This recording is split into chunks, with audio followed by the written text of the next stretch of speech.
come along. What do we have today? We have completing the square method, solving quadratic equation by completing the square method. Now, when you are using completing the square method, it's like rewriting the quadratic equation in the form x plus p all squared equals to q. That is what we are doing when we use the completing the square method. Now, let's rewrite this. So the constant here, which is 5, we move it to this side. We subtract 5 from both sides. So this becomes x squared plus 6x plus 5 minus 5 equals to 0 minus 5. Now, this and this will go off. So our x squared plus 6x is equals to negative 5. Now, we have put it in this form. Almost in this form anyway.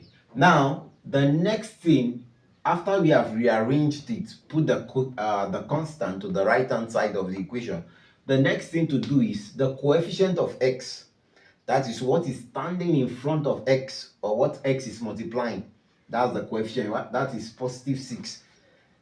Completing the square method says half this coefficient, that's multiplied by 1 over 2, half it or divide by 2, whichever works for you. 6 over 2, half the coefficient of x, which is positive 3.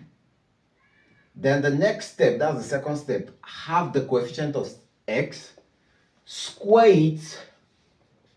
it, and add to both sides of the equation. So we square this, add it to the left hand side, add it to the right hand side. So this becomes x squared plus 6x plus 3 to the power of 2 equals to negative 5 plus 3 to the power of 2.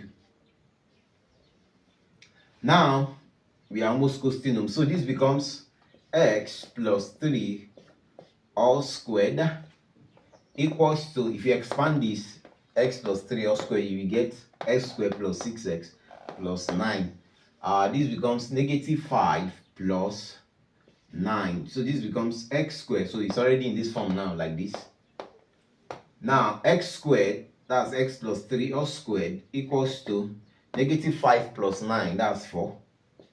So from here, take the square root of both sides. To remove square, you introduce square root. So when we take the square root of both sides, we have x plus 3 equals to square root of 4. And the square root of 4 is both positive and negative 2. So our x plus 3 equals to plus or minus 2. Why? Because the 2 times 2, square root of a number is, what am I going to multiply twice that will give me this number? Positive 2 times positive 2 will give me 4. Negative 2 times negative 2 will give me 4.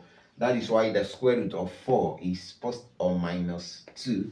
So this becomes, let's conclude, our x plus, okay, take the negative 3 to this side. So this becomes negative 3. Subtract 3 from both sides. So this becomes x is equals to negative 3 plus or minus 2. So that means our x is equals to negative 3 plus 2, which is equals to negative 1, or our x is equals to negative 3 minus 2, which is equals to negative 5. We can conclude, therefore, our x is equals to negative 1 or negative 5.